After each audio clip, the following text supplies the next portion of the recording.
Quebrando a Lâmpada é um oferecimento. CREA Paraná. Quem fiscaliza, cuida.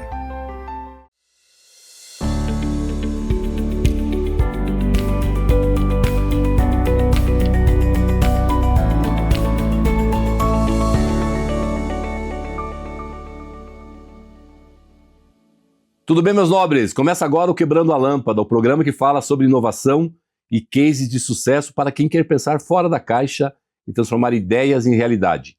Este programa tem o apoio do CREA Paraná, Conselho Regional de Engenharia e Agronomia do Paraná, que fiscaliza e garante que obras, serviços e projetos sejam conduzidos por profissionais habilitados com ética e responsabilidade. O CREA Paraná protege a sociedade, valoriza a engenharia, a agronomia e as áreas tecnológicas, além de apoiar o desenvolvimento profissional e a inovação, que transformam o nosso Paraná. E do grupo Pumatronics, que desenvolve soluções que atuam diretamente na sua vida, tornando rodovias e cidades mais seguras e eficientes, com sistema de pesagem e movimento, pedágio eletrônico sem cancelas, sensoriamento climático e iluminação pública inteligente. O grupo contribui para reduzir acidentes, otimizar a mobilidade e melhorar a gestão urbana. É a tecnologia aplicada à infraestrutura, gerando mais segurança, eficiência e qualidade de vida para a população. E eu sou Gilles Balbinotti e já peço para vocês nos seguirem em nossas redes sociais, no Instagram, acompanhar e se inscrever no nosso canal do YouTube, no Spotify e não perder nenhum conteúdo exclusivo do programa. Por isso, as palavras que definem o episódio de hoje são saúde e serviço público. Estamos aqui recebendo com muita alegria Luiz Carlos Borges da Silveira, médico e político brasileiro, com uma trajetória marcada pela atuação na saúde pública e na gestão governamental. Formado em medicina pela Universidade Federal do Paraná, Luiz Carlos Borges da Silveira construiu uma carreira de destaque, tanto na medicina quanto na vida pública. Foi ministro da Saúde entre 86 e 87, durante o governo de José Sarney, participando de importantes discussões que ajudaram a moldar o sistema de saúde brasileiro. Além disso, exerceu mandatos como deputado federal pelo Paraná e ocupou diferentes cargos públicos ao longo da sua trajetória, sempre com foco em políticas públicas e gestão na área da saúde. Seja muito bem-vindo, meu amigo Luiz Carlos Borges da Silveira, meu médico pediatra, quando era criança lá em Pato Branco. É uma alegria receber o senhor aqui, né, que é amigo da família, amigo do meu falecido pai. Obrigado, Luiz Carlos Borges da Silveira, do senhor estar aqui no programa Quebrando a Lâmpada, para mostrar a sua jornada empreendedora em diversos setores e resultados que o senhor fez para melhorar a vida das pessoas. Muito, muito obrigado, seja bem-vindo. Bom dia, Gilles, bom dia, telespectadores. É uma satisfação estar aqui conversando com você. Né? Conversamos quando você não falava ainda, né? Mas eu acho importante o trabalho que está fazendo na divulgação da evolução tecnológica, do empreendedorismo.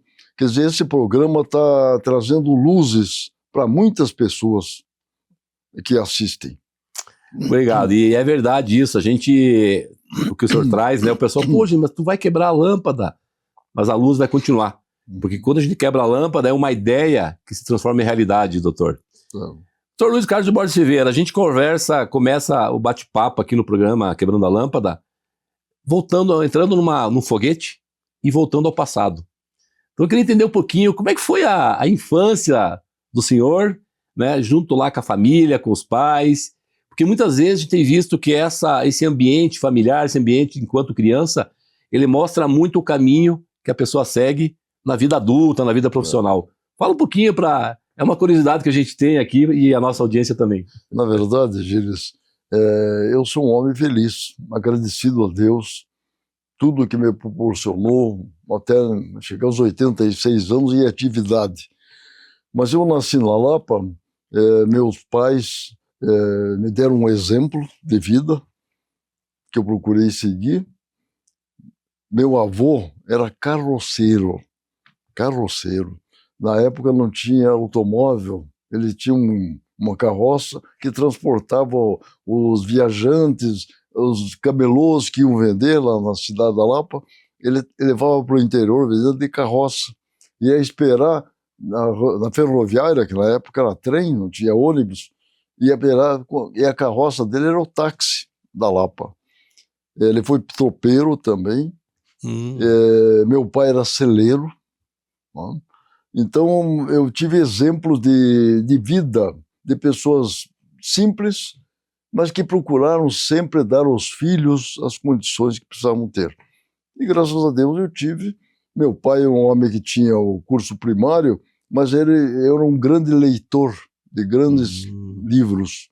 Então é uma pessoa conhecida. Para você ter uma ideia, na Lapa, naquela época, o Brasil, eu nasci em 1940, quando era jovem, meu pai já assinava um jornal do Rio de Janeiro. Levava 3 dias para chegar na Lapa para a leitura, certo? Quer dizer, então eu consegui acompanhar isso. Tive uma juventude tranquila, em escolas públicas, fiz o ginásio, fiz na época o científico, vim para Curitiba para fazer vestibular de medicina, com muita dificuldade. Meus pais não tinham condições, eu tive que conseguir um emprego primeiro para poder vir para cá, me preparar e fazer medicina, e me formei em 64. Mas nesse período, além do curso de medicina, Gilles, eu acho que é aí que me deu uma outra visão pública e de vida, diferente de ser só o médico. Eu, na Lapa, com 15 anos, eu fui trabalhar numa empresa que o Dr. Francisco Brito de Lacerda era vamos dizer, o diretor lá, que era Moinhos Unidos Brasil Mate, na época do ciclo da erva mate. E fui lá chefiar o escritório lá, com 15 anos, com carteira assinada.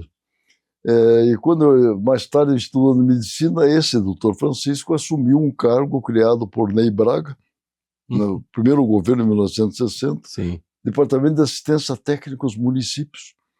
Porque se hoje os municípios pequenos ainda não têm estrutura para poder fazer o que tem que fazer, projetos e prestação de contas, naquela época era muito mais difícil. Muito mais difícil. Então esse departamento era de uma importância política importante. E eu fui chefe de gabinete com 21 anos de idade desse departamento. E aquilo me deu uma visão, um conhecimento, não só do Paraná todo, como a visão política, convivendo com políticos. Eu recebia os prefeitos do Paraná, a entrada deles no governo era através da minha pessoa. Quer dizer, então isso me deu uma visão diferente, né? E depois eu me formei, fiz um curso de pós-graduação em saúde pública e fui para Pato Branco convidado para implantar saúde pública no Sudoeste. Você que é do Sudoeste, você sabe. Sim. Quando eu fui para lá, em 1965, nós 28 municípios, que era a abrangência da minha jurisdição, que ia de Clevelândia até Capanema, dos 28 municípios, 4 deles tinham, o mínimo, um postinho de saúde. Os outros não tinham nada de saúde. Eu fui implantar isso. Criei cursos, eu dei aula, pedi funcionários da prefeitura para ter um representante de saúde em cada município. Dei aula para eles, orientei. Em 5 anos, nós instalamos unidades em todos os municípios. Então, isso aí me deu uma experiência muito grande. E o Sudoeste é um estado, uma região colonizada principalmente por gaúchos, é muito politizado.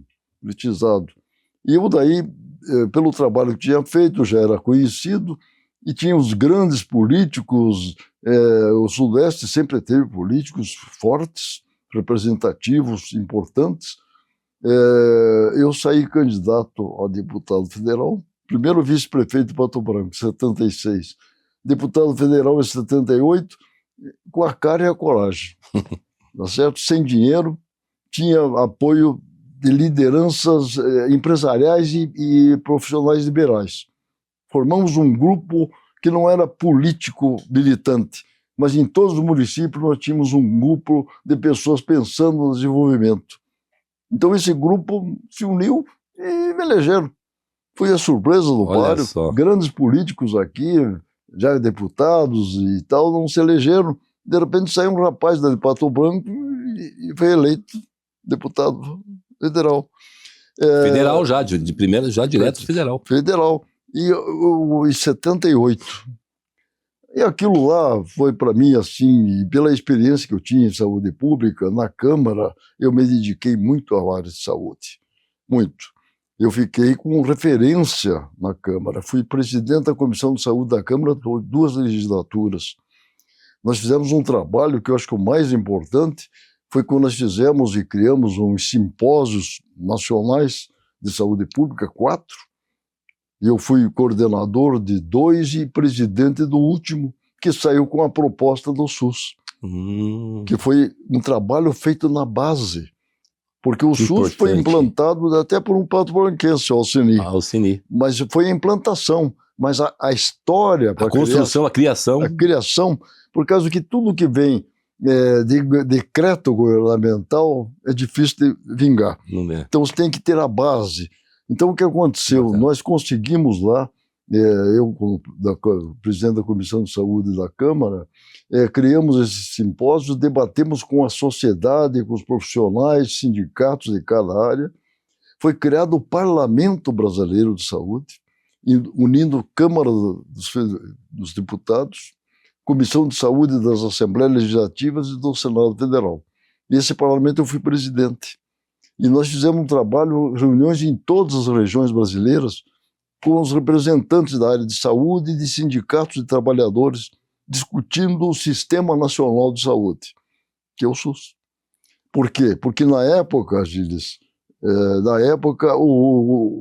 a assistência médica hospitalar não era do Ministério da Saúde, era do Ministério da Previdência. Tá, então tinha o INAMPS. E o Ministério da Previdência não queria abrir mão porque era o que dava visibilidade para eles, era isso. Então nós tivemos que fazer um trabalho muito grande, foi uma luta, uniu a esquerda e a direita. Todos se uniram dentro desse movimento, criando uma política de saúde e que saiu com um programa de saúde e que eu apresentei, inclusive, na época já em 84, Tancredo Neves já estava praticamente definido como presidente, depois faleceu, antes de assumir, mas quando eu apresentei na TV Globo a nossa proposta, o Tancredo me ligou à tarde e disse: eu quero implantar isso no meu governo. E foi depois, o SUS, o que aconteceu? Foi para a Constituinte, foi aprovado tranquilamente, o Sarney assumiu não, ele criou, por causa que foi lei constitucional, criou e o Collor implantou com o Alcini. Fantástico. Então, para você ter uma ideia, nos Estados Unidos, não sei se você lembra, o Obama tentou criar um sistema desses, de cima para baixo, e não conseguiu, porque não veio a participação de baixo. Não começou na base. Doutor, a gente está finalizando o primeiro bloco, eu gostaria de continuar essa linha do tempo que o senhor trouxe no segundo bloco, porque é importante as pessoas conhecerem, muitas não conhecem, né, toda essa construção, o início do SUS, que é o maior programa de saúde do mundo, né? Então a gente vai finalizar o primeiro bloco, no segundo bloco vamos continuar com essa linha do tempo, tá bom? Pode ser? Pode ser. Não saia daí, porque a nossa conversa só está iniciando e tem muito mais no segundo bloco. O Quebrando a Lâmpada volta já.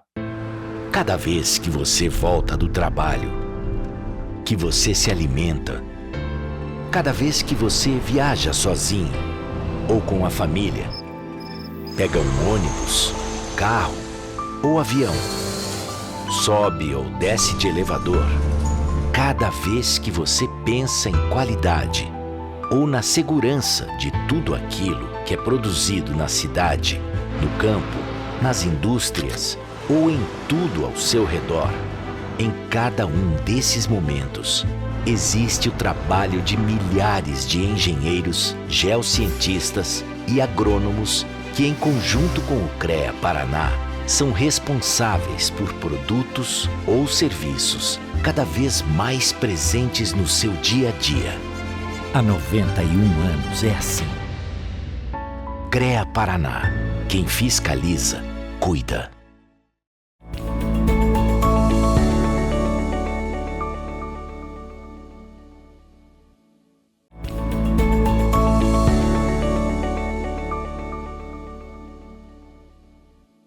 Sejam bem-vindos de volta ao Quebrando a Lâmpada. No episódio de hoje, nossa conversa é com Luiz Carlos Borges da Silveira. Uma alegria, obrigado, doutor, por estar aqui.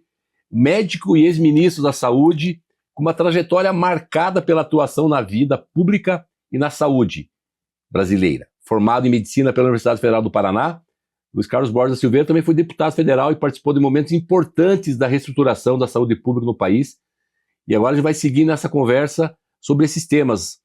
É uma honra receber o senhor aqui no programa Quebrando a Lâmpada, o senhor que quebrou muitas lâmpadas. O senhor falava no bloco anterior do início do SUS, do engajamento e sob a sua liderança, doutor Luiz Carlos, provavelmente viajando o Brasil todo, indo na base, construindo da base para cima e não através de um decreto que muitas vezes ele não tem continuidade. A população não participou. A população não participa. É. E o SUS, que é um grande programa hoje, obviamente que depois a gente vai falar também de uma outra entrega concreta do senhor em relação à vacina, né? Mas o senhor dizia que deu o Tancredo, né, ligou para o senhor, enfim, teve a fatalidade, ele veio a falecer, e o senhor depois acabou sendo o ministro. Fala um pouquinho disso, como é que foi daí ou seja, esse início do SUS, né? O senhor já como ministro da Saúde, né? A minha atuação na Câmara dos Deputados, porque você, quando chega na Câmara Federal, ou você tem assim, gosta de plenário, de discussões e tal, ou você se aprofunda nas comissões. Então eu fui, e eu acho que se eu tive sucesso na minha trajetória na Câmara, foi porque eu me dediquei a uma área, que foi a área de saúde. Então eu me tornei referência para os outros colegas como quem entendia de saúde pública. Então isso me deu uma referência numa linha. Não é? Mas porque a área de educação, saúde, que eu acho que isso aí você tem que, eu participei muito, e na área de agropecuária, por ser um estado e uma região que eu representava, na verdade. Mas a minha atuação na Câmara foi muito intensa na área de comissões, na área técnica. Né? Então eu consegui ser referência naquilo lá. E aquilo me deu uma condição. E depois nós criamos, isso é bom comentar, veio a abertura política, porque quando eu fui eleito a primeira vez era revolução ainda. Tá Sim, certo? antes Nós chegamos assim, o primeiro voto que eu tive lá no colégio eleitoral foi para o Figueiredo. Né? E depois houve a abertura política, não sei se vale a pena comentar, mas é um troço interessante, é que você tinha aqui o Petrônio Portela, que era um senador do Piauí, que era uma cabeça muito boa política, que ele preparava e ele queria criar uma alternativa para um partido confiável. Mas morreu o Petrônio. E daí o Golbery de Couto Silva, que era o eminência Pargo, que mandava nos presidentes da República na época da Revolução, criou em 82, quando houve a abertura política para novos partidos, ele estabeleceu que a primeira eleição para governadores foi em 82, a eleição livre. Sim. E nessa eleição ele estabeleceu o voto vinculado de vereador a governador, todos os votos, Senado, todos do mesmo partido. Por quê? Porque ele achava que, como quase todos os municípios, os prefeitos eram do partido PSD, BDS, e os governadores também, dentro da ditadura, ia conseguir fazer com que eu levasse para o município a decisão. E fez isso. E nós criamos um partido com o Tancredo Neves presidente, o Jaime Canet, o líder aqui no Paraná, e eu, feito pelo Jaime Canet, presidente estadual do partido, que era o PP, Partido Popular. Esse partido estava muito bem, o Canet era um ídolo no interior todo, ia ser governador e tal. E quando nós criamos esse partido, como chegou para governador, com essa vinculação dos votos, o nosso partido tinha condições em alguns estados, mas na maioria, principalmente no Nordeste, que o poder do governo é muito forte, não tinha condições. Então nós fizemos a fusão com o PMDB. Daí fundimos e ganhamos a eleição aqui no Paraná com o José Rich. Tancredo Neves ganhou em Minas, Franco Montoro em São Paulo, e nós ganhamos em 10 estados o partido. Esses 10 estados, os principais do Brasil, os mais ricos. E com isso foi o início da, vamos dizer, não digo da queda, mas da extinção da Revolução. Porque daí veio a pressão, o poder político. Fortaleceu, né? Muito. Fortaleceu. Que bom. Então nós participamos muito desse episódio aí que mudou a história do Brasil, e veio depois o Sarney, veio a Constituinte, na verdade. O Sarney recebeu o ministério já formado, depois ele fez alterações quando eu entrei. Sim. E eu vou falar aqui uma coisa que pouca gente sabe. Não é porque eu entendi. Break news do Quebrando a Lâmpada aqui, com o Dr. Luiz Carlos Borda Silveira. Vamos lá. Eu fui ministro, não foi por causa que eu entendi de saúde pública, eu tinha experiência acumulada em implantação no Sudoeste, na Comissão de Saúde, criei um Sistema Nacional de Saúde. Não foi, não. É que o Sarney precisava, estava na votação para 5 anos ou 4 anos de governo. E ele precisava, e eu liderava um grupo de 100 deputados. Tá certo? Que pesava. Então, daí, eu fui ministro por causa de política, e não porque era um técnico de saúde pública. Mas no ministério eu levei experiência. Claro. Em 1 ano e meio de ministério, nós conseguimos deixar algumas coisas importantes. Você falou já do Zé Gotinha, na implantação para fazer o desenvolvimento da vacinação no Brasil. Que funciona até hoje, né, doutor? Até Muito hoje. Bem, funciona porque bem. Quando nós criamos, o que acontecia? Eu assumi em 87. Em 87 nós estávamos com, não chegava a ser epidemia, mas estava com muitos casos de poliomielite no Nordeste ainda. O povo não levava os filhos para vacinar nos postos de saúde. Não havia assim essa monta. Então nós precisávamos criar alguma coisa. Daí a minha equipe sugeriu de criar um ícone para isso. Legal. Tá certo? E daí o que foi feito, e por isso que deu certo, nós criamos um concurso público nas escolas públicas do Brasil. As crianças votaram para dar o nome do personagem. O nome, o desenho já tinha, digamos aí. Já tinha feito por um desenhista de Minas Gerais. Mas o nome foi o concurso. Foi o concurso, então envolveu a juventude, os jovens. Que fantástico. Aumentou o engajamento. Já nasceu o efeito. E isso sem dúvida nenhuma. Daí nós começamos os dias de vacinação, eu ia nos estados com o Zé Gotinha, fazia a imprensa toda divulgando, e conseguimos fazer com que o Brasil seja os países que têm melhor nível de vacinação ainda. Olha só. No Brasil. Que importante que foi. Mas além disso, Gilles, eu acho que tem algumas coisas que eu acho que vale a pena comentar. Sim. Que eu acho importante, não sei se mais ou menos, mas muito importante, a criação dos hemocentros. O que se fazia aqui, a população mais jovem não sabe, mas os antigos sabem. Transfusão de sangue era causa de muita transmissão de doença. 12% dos casos de AIDS, que estava na época, muito forte, eram causados por transfusão de sangue ou contaminação de agulhas. E a transfusão de sangue era feita da seguinte maneira: a pessoa precisava no hospital de sangue, chamava os parentes, via aquele que havia compatibilidade de tipo sanguíneo, mas não viam se ele tinha hepatite, se ele tinha sífilis, se tinha qualquer coisa, faziam a transfusão. Então se fazia muita transmissão de doença, porque não se evitava. Então as primeiras ações do Ministério foi, primeiro, uma lei estabelecendo que tinha que examinar o doador de várias doenças transmissíveis, antes de fazer isso. E daí criamos a rede de hemocentros, que é o melhor sistema do mundo hoje de transfusão de sangue.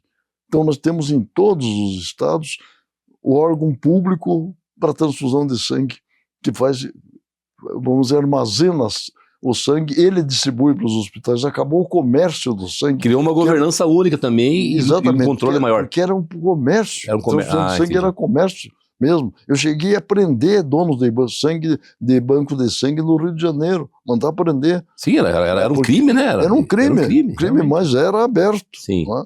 E o combate ao fumo, né? O Ministério da Saúde deverte é frase minha.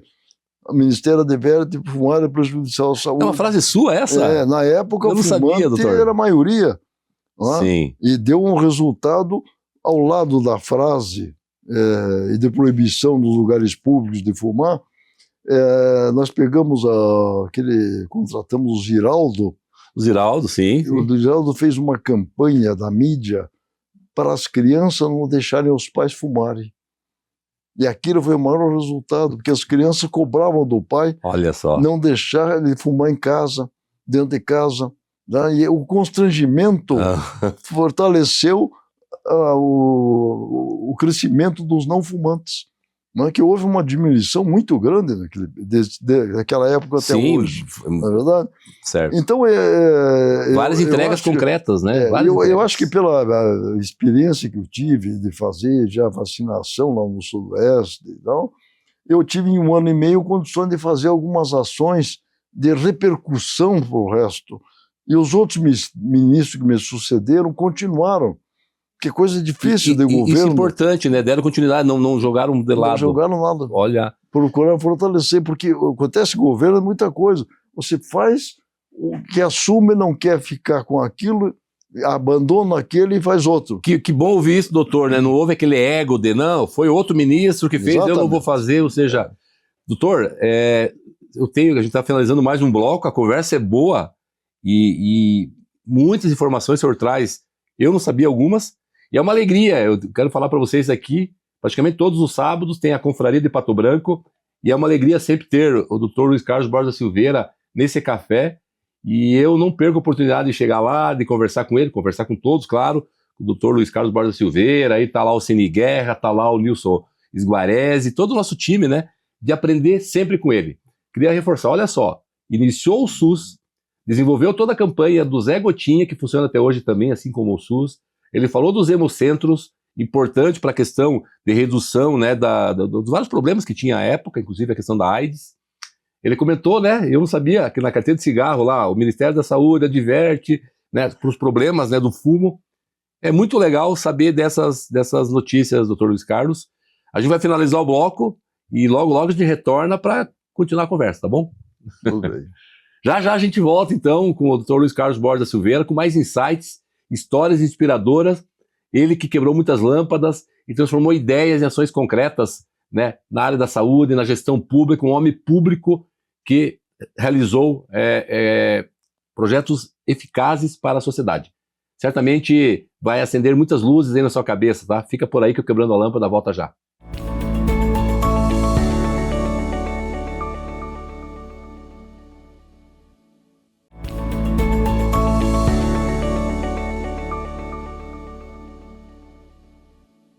Voltamos ao Quebrando a Lâmpada. Hoje estamos recebendo meu amigo, meu médico, ministro da Saúde, Luiz Carlos Borges da Silveira.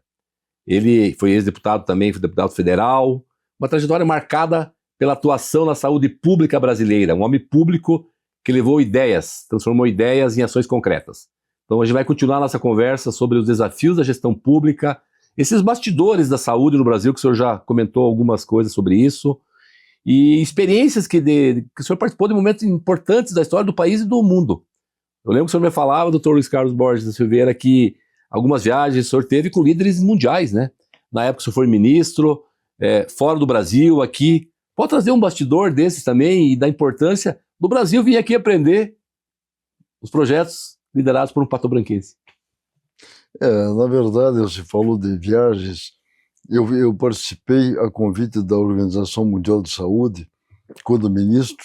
Eles convidaram 3 ministros da Colômbia, México e Brasil para ir conhecer o sistema de saúde da China, em 1988. E era uma pena aquilo que a gente via lá. Era uma pobreza, enfermarias de 15 leitos no chão, né? Aqueles médicos que não eram formados atendendo o parto, os partos eram no chão também, isso na China. A China era uma pobreza total. Voltamos depois, anos depois, eu voltei para a China e hoje a China o que é hoje. Tá certo que o país disputa com os Estados Sim. Unidos e está levando vantagem por causa que ela pensa mais na economia do que na guerra. E com isso ela está avançando no mundo inteiro.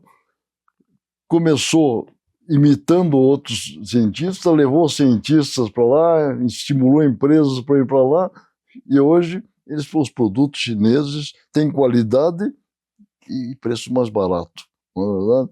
Então foi uma missão que eu tive lá. Eu tive uma outra numa reunião em Londres, logo que eu assumi, nós estávamos com a AIDS andando violentamente. Galopante. E eu fui para um congresso de ministros da saúde em Londres, 150 ministros de saúde do mundo. Eu me lembro, eu pronunciei, como eu não falava inglês, eu fiz o meu discurso lá em espanhol. Esse ainda dava para enganar, porque você não tinha, na época, a tradução simultânea. Então, era mais difícil.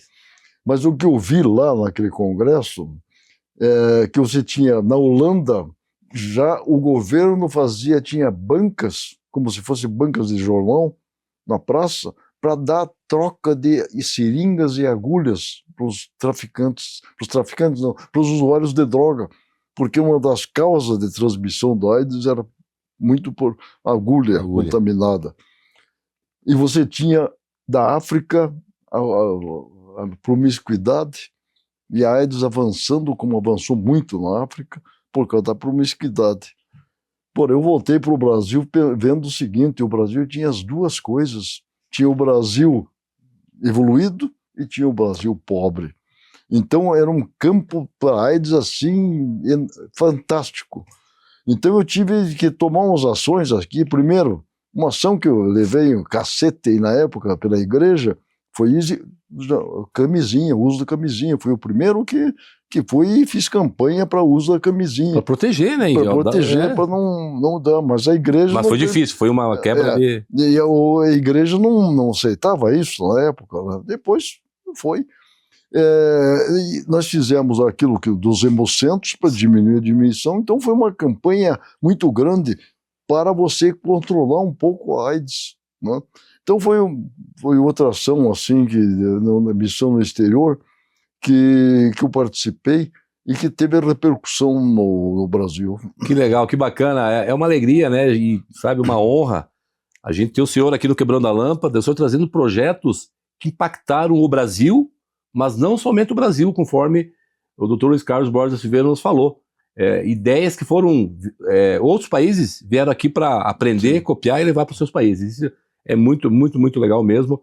E, de novo aqui, o Dr. Luiz Carlos Borges Silveira, um homem público, um exemplo que já deixou um legado. Ele falou de projetos que é da década de 80, né? 83, que o senhor foi ministro, 87. Né? 87, nós estamos em 2026.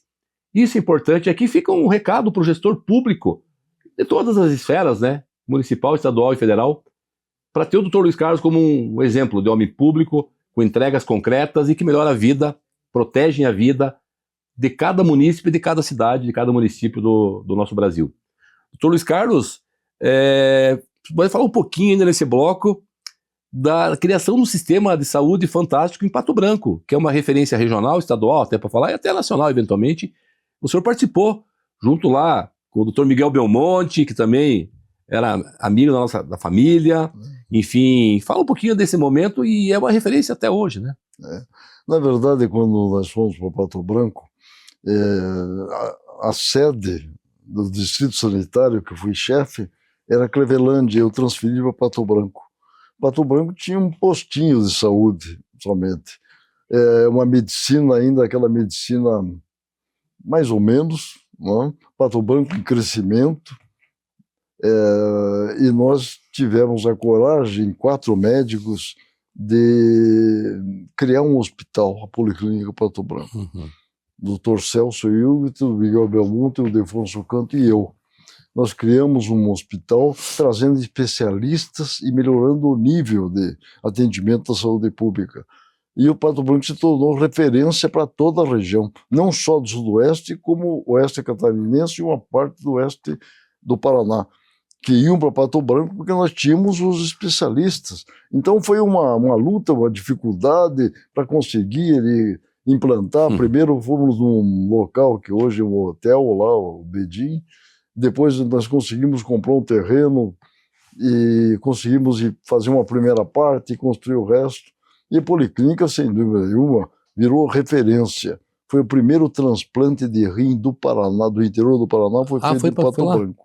Primeiro cirurgia cardíaca do interior do Paraná foi Pato Branco, na Policlínica. Então ele se tornou referência. E Pato Branco um centro. Hoje não é só a Policlínica, tem outros hospitais e especialistas que recebe clientes de toda a região. Né? Então, essa participação foi importante lá. Que bacana. Eu posso confirmar, porque a minha família está lá desde 52. A gente utilizou e utiliza muito o sistema de saúde. Eu estive lá como secretário de inovação, o senhor lembra, junto com o Cantu, com o Robson, em 21 e 22. E eu lembro que a população flutuante era bem alta. 30 ou 40 municípios do oeste catarinense, sem falar de toda a região, vinham a Pato Branco. Exatamente. Então, e ainda assim, né, dava conta, claro que sobrecarregava o sistema, mas é outra entrega concreta, outro legado aí, né, o senhor, junto com o Dr. Miguel e com o pai do nosso amigo, né, o Celcinho Hilgerd, né? O pai dele. E eu provoquei o Celcinho para ver se a gente consegue bater um papo com o Dr. Celso Hilgerd. Vamos ver se a gente consegue organizar alguma coisa, né, para ele contar também a jornada dele, que é muito legal, né, Dr. Borges? Dr. Borges, continuando ainda não sei que o senhor deixasse uma mensagem, né, sabe? A tua experiência, né, a gente falou de experiência, né? E a experiência, né, pelo cabelo branco, mas mais do que isso, pela vivência do senhor na área da saúde. A gente nota hoje, a gente tem conversado com os médicos, uma defasagem, algumas especializações em baixa. Um recado do senhor para o jovem que está decidindo o que vai fazer na faculdade. É importante, né? Ele é uma área importante, a área da saúde, né? Deixa um recado para esse público. Na verdade, a evolução tecnológica em todas as áreas, mas na saúde foi muito grande. Inclusive, hoje a expectativa de vida aumentou. Mas teve algumas deficiências. O médico não é mais o médico da família. Hoje o médico ele usa os exames laboratoriais. Exame complementar é para complementar um diagnóstico. O diagnóstico é clínico. É conversa com o paciente, ouvir a sua história, ouvir suas queixas e o exame físico. O médico tem que sair com o diagnóstico dali e confirmar com exames. Hoje está o inverso. Isso encareceu a medicina. Melhorou em aspectos, melhoria de tratamentos, novos medicamentos, novos procedimentos. Mas aquele afastamento da relação médico-paciente é muito ruim, porque um grande percentual da doença é psicológica. Sim. Tá certo? Então a confiança no médico ajudava na cura. E hoje você não tem mais isso. O médico, então, ele atende, faz os exames, datilografado, sai no computador a receita e o pedido de exames. Não é? Evoluiu tecnologicamente. Mas aquela participação piorou. E encareceu muito a medicina. Certo?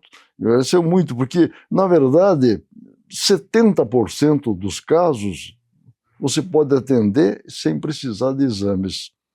Você pode resolver com tratamento sem precisar de exames. E nós sabemos que, na verdade, tem cura de doença, só tem uma infecção com antibiótico ou outra doença por cirurgia. Todos os outros são paliativos.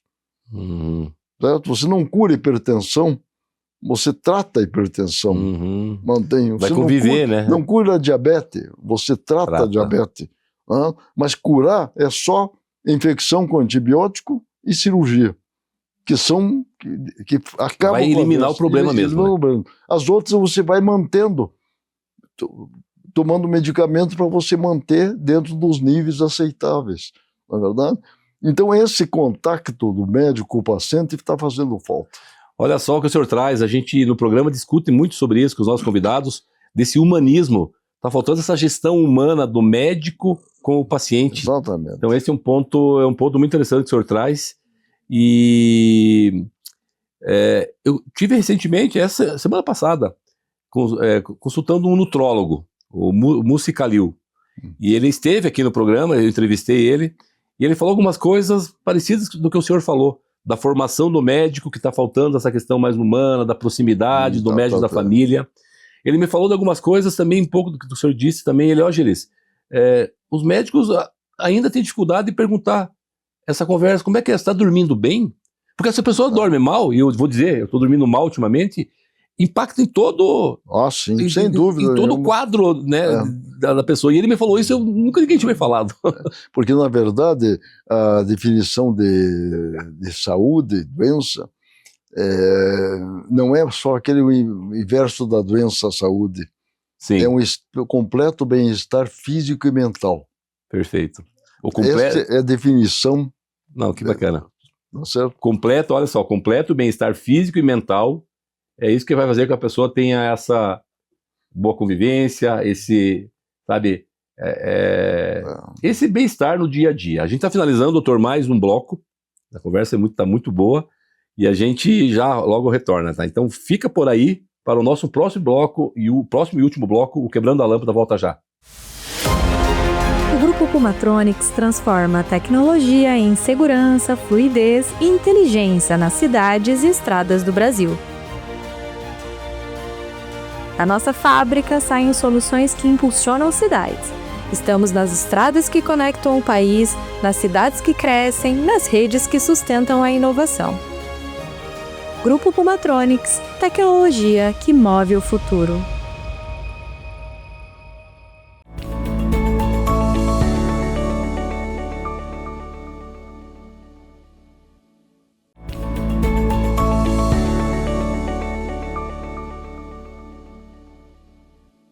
Estamos de volta ao último bloco, infelizmente, do Quebrando a Lâmpada.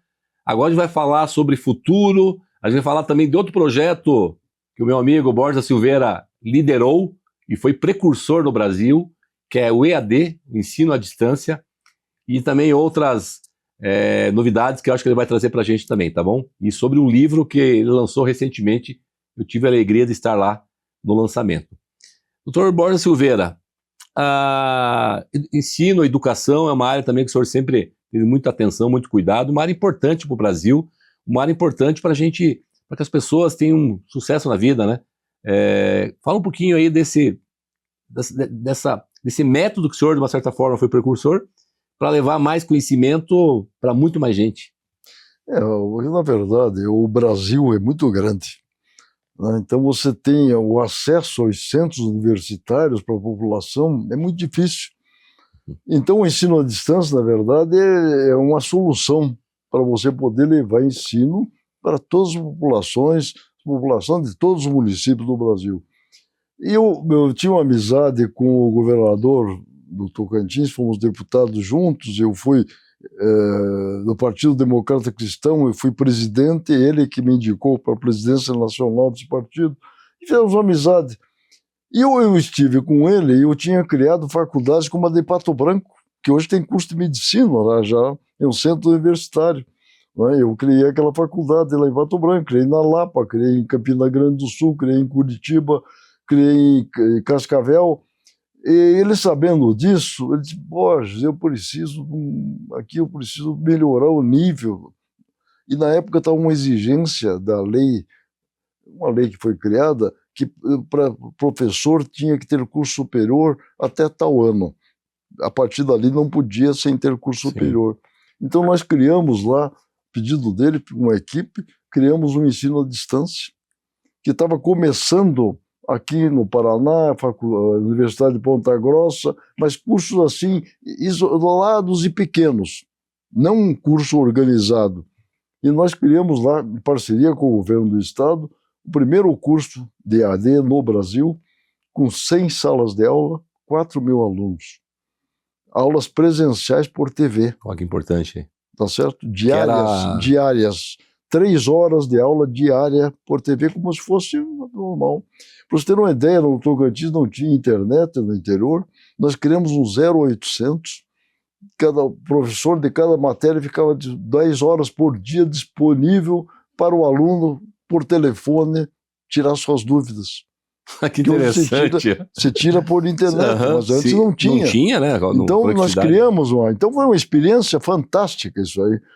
E mudou o estado do Tocantins, mudou sem dúvida nenhuma. É o estado que tinha mais formação de superior, todo o interior. Nós chegamos a ter 150.000 alunos no Brasil, 2.000 salas de aulas de parceiros. espalhados. Fantástico. Eu mesma tinha salas de aula na Avenida Paulista, em São Paulo, e tinha no interior do Amazonas, que eu só chegava de barco.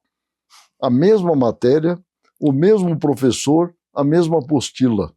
Quer dizer, então isso universalizou a educação. Popularizou, né? né? O mesmo nível, aquele lá do interior, ter a mesma oportunidade de receber aula do professor que dava para São Paulo.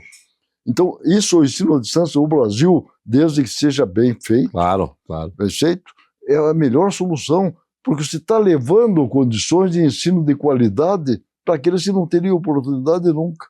Então, essa minha experiência lá foi muito grande, muito bacana. É o símbolo de cidadania, né? De você levar. Sim, exatamente. E que todas inclusão as pessoas, social. Inclusão social, inclusão, letramento digital, inclusão de. E com isso, como você tem um número grande de alunos, você pode fazer o curso barato. Sim, porque daí diminui bastante o ticket. Exatamente. Provavelmente, eu não sei, deve ter recebido prêmios, né? Eu não sei também que para receber os prêmios tem que fazer porque foi uma quebrada de lâmpada, né, esse projeto. Foi, na verdade, foi. A partir dali, tinha uma coisa também, quando eu tive essa, vamos dizer, visão para o Brasil, a importância de ter um ensino como esse, os grandes universitários não acreditavam. Não tinha assim, a credibilidade do ensino à distância. E com isso não entraram. E quando tentaram entrar, não puderam mais. Olha só. Porque já estava ocupado o espaço de outras, né? Você pode notar que ensino à distância de grandes universidades não tem. Não tem por causa que eles não tinham mais espaço, porque uma cidade de 30 mil habitantes, se você tem uma escola de ensino à distância, uma sala lá, ou duas, não cabe mais uma de outra, na verdade. Então, na verdade, foi uma visão aí que... Fantástico, assim, a visão empreendedora, inovadora, né? O Dr. Borges é visionário. Olha os projetos que ele implementou enquanto gestor público, né? Enquanto ministro da Saúde, enquanto deputado. Ele falou vários aqui anteriormente, SUS, Zé Gotinha. Agora, na área de educação, essa visão também... O senhor quebrou muitas lâmpadas, doutor Luiz Carlos Borges da Silveira. Muitas lâmpadas e transformou em ação concreta para melhorar a vida das pessoas, para chegar o conhecimento, a informação lá na... Você sabe que antes aqui... Lugar mais longe, remoto do Brasil. Você é jovem, não sabe disso. A escola, os governos estaduais, eles não tinham condições, não tinham escolas, colégios. Então foi criado um movimento nacional, SENEC, Campanha Nacional de Escolas da Comunidade, por um professor do Rio Grande do Norte. Tinha essa estrutura em Brasília e fazia com a comunidade preços baratos, mas com a participação da comunidade, como se fosse uma cooperativa. Sim. Mas custos bem baixíssimos, né, com apoio de governo, mas particular, praticamente particular. E eu fui presidente no Paraná desse dia. Tinha 150 escolas no Paraná. Fui presidente dessa campanha lá atrás, quando eu era deputado, antes de ser que joia, né? Olha só, o programa Quebrando a Lâmpada vai mostrar esse legado que o Dr. Luiz Carlos desenvolveu, e a gente certamente aqui vai fazer alguns cortes para mostrar isso para toda a sociedade brasileira, porque o programa vai para todo o Brasil e para fora do Brasil. Dr. Luiz Carlos, o tempo urge, eu tenho que falar sobre esse livro aqui, eu tive a alegria de estar lá. Tem aqui uma dedicatória ao Gilles com o apreço do Borges. Então tá aqui, Bastidores da Política Paranaense, um belo lançamento, super prestigiado na Alep, com diversos ex-governadores, muita gente, e eu tive lá, junto também com o nosso pessoal da Confraria de Pato Branco. Fala do livro, e o senhor tem outros livros, eu também, eu tenho a Minha Vida Pública, o senhor tem outros livros que eu já li também, mas fala por eu escrevi alguns livros. Um sobre a minha autobiografia, quando eu tinha 70 anos, e depois eu escrevi um outro sobre a Nova República. 30 anos de altos e baixos. Também uma análise, vamos dizer, isenta de comentários de cada um dos governos, desde lá no início até a Dilma, quando ela foi cassada, terminou o livro. E esse livro aqui eu achei importante, porque o Paraná, Gilles, é um estado fantástico. O Paraná é um estado privilegiado, tem 2% do território nacional e produz 20% da produção agrícola, agropecuária do Brasil. É um estado que tem um clima quente no norte e frio no sul. É um resumo do que é o Brasil. Tudo que dá no Brasil, em qualquer região, dá no Paraná, ou aqui no norte, ou dá no sul. Então, é um estado que começou quando, em 1853, foi emancipado de São Paulo. O Paraná ia de Paranaguá até Guarapava. Para você ter uma ideia, Bento Munhoz da Rocha Neto, grande governador, homem culto, fantástico, foi quem trouxe cooperativas da Europa para cá. Trouxe o modelo para cá. E onde é que ele pôs? Castro, Guarapava, Palmeira. O Itimarsum, Agrária e Castrolândia. Tá certo? Então o Paraná era só até ali. Hoje a força do cooperativismo, que é muito grande no Paraná, é no oeste, principalmente. É no oeste, é verdade? Fortíssimo. Mas então, só para mostrar que o Paraná era isto. Daí veio a colonização de imigrantes poloneses, italianos, alemães, japoneses por norte, não é? E depois os paulistas e mineiros colonizaram o norte do Paraná. Os gaúchos, o sudoeste e o oeste. E o Paraná, toda essa gente que veio para cá para trabalhar, junto com os moradores daqui, formaram esse estado que hoje é o melhor estado do Brasil. Melhor estado do Brasil. Uma pujança fantástica. Os números mostram isso. Mas teve um episódio, depois que eu escrevi esse livro, foi em 1960, ganhou a eleição Ney Braga. E foi o Paraná antes e depois disso. Porque ele criou a estrutura para o desenvolvimento do estado. Uhum. Antes era mais, vamos dizer assim, quase artesanal, de crescimento, subsistência, até que ele criou aqui Companhia de Desenvolvimento, criou e fortaleceu o Banestado, fortaleceu a Copel, criou a Sanepar, criou o BRDE junto com o Brizola do Rio Grande do Sul e o Celso Ramos de Santa Catarina, e criou aquele departamento que eu falei que eu fui chefe de gabinete para assistência aos municípios, que você fazia todo o atendimento, tinha uma equipe muito boa na parte de projetos, na parte de contabilidade e na parte jurídica, para dar assistência para os municípios. Então, a partir dali, teve uma sequência de bons governadores, com exceção de um que foi cassado, o Haroldo Leão Pérez, que eu comento aí como é que foi o episódio. Mas o Paraná, desses 65 anos, foi outro Paraná. Foi um crescimento assim, geométrico, não aritmético. Progressão geométrica, exatamente. Né? Tá certo? Vertiginoso. Foi lá. Então aí o que eu retrato é o retrato disso aí. O que eu fiz no livro? Praticamente um retrato. Analisei todas as eleições, de 60 até agora, todas elas como é que correram. Coloquei os bastidores, as coisas que aconteceram, que influenciaram nas eleições, fatos que aconteceram. Alguns assim que muita gente não sabe, a maioria não sabe que aconteceram e trouxeram relevância para as disputas eleitorais. A relação de todos os deputados estaduais de cada legislatura. Sim, eu vi que tem todos. E o depoimento de cada um dos governadores. Legal. Eu não quis fazer uma crítica ou análise. Cada um escreveu o que eles fizeram. Dele então, mesmo, na verdade, é um retrato da história do Paraná dos últimos 65 anos. É um livro de história do Paraná, porque a história passa pela política. Doutor, fantástico, eu recomendo a leitura desse livro. Quem não conseguir acesso me fala, que eu conecto com o doutor, né? Deve ter mais livros ainda. Não tenho. A Amazon está vendendo. Está na Amazon. Tá na Amazon. A Livraria Curitiba também. Livraria Curitiba. Então, olha só, a história de um paranaense. Eu trouxe o Patinho aqui, né, para representar o sorteio, Patinho. Eu sei que sorteio. O Patinho aqui que a gente fez na época que estava em Pato Branco e que transformou a vida do Paraná. Trouxe o Pinhão aqui para representar o nosso Paraná. Esse é o do Conectividade Rural, que o senhor tem também, que representa, né, as Araucárias e o Paraná. E assim, só agradecer ao senhor e antes de passar, pedir a sua mensagem final, agradecer aqui o Lima, da Uno Viale, doutora Uno Viale, que fica em Santa Felicidade, foi quem fez esse belo estúdio.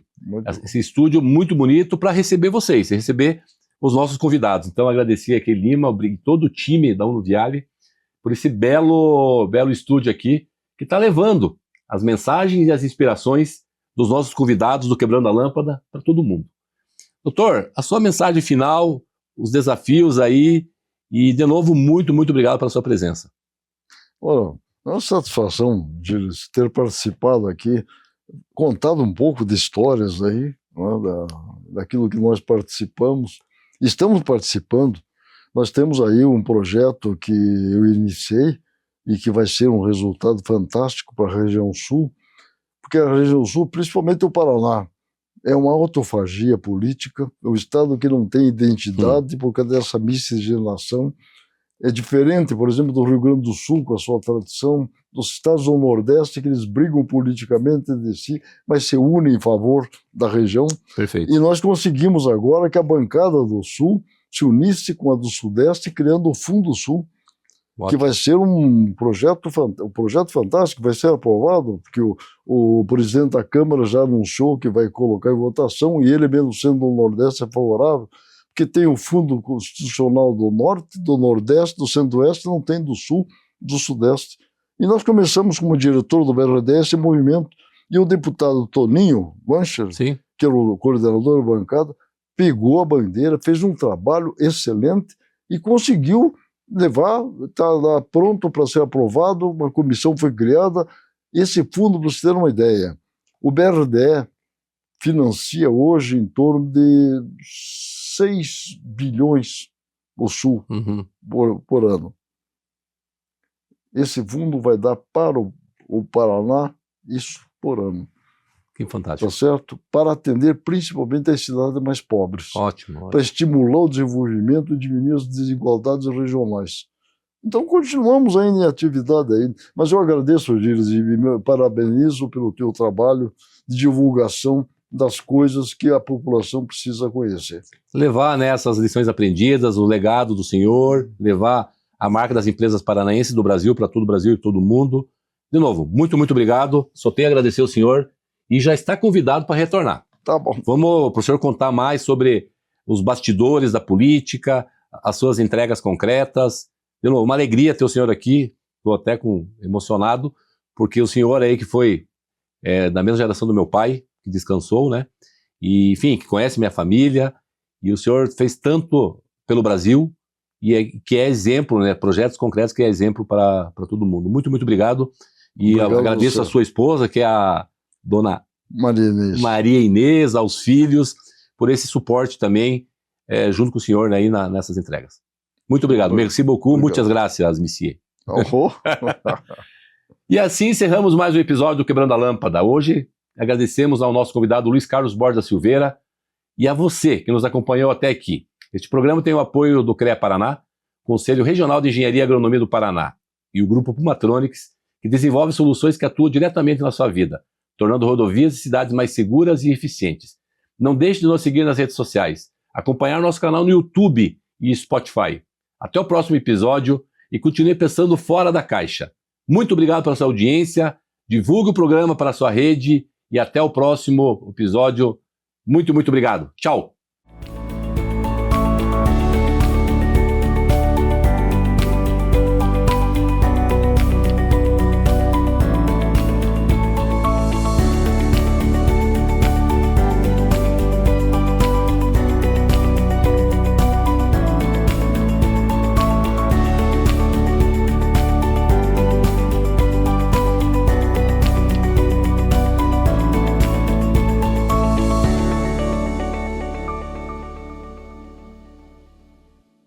Quebrando a Lâmpada é um oferecimento. CREA Paraná. Quem fiscaliza, cuida.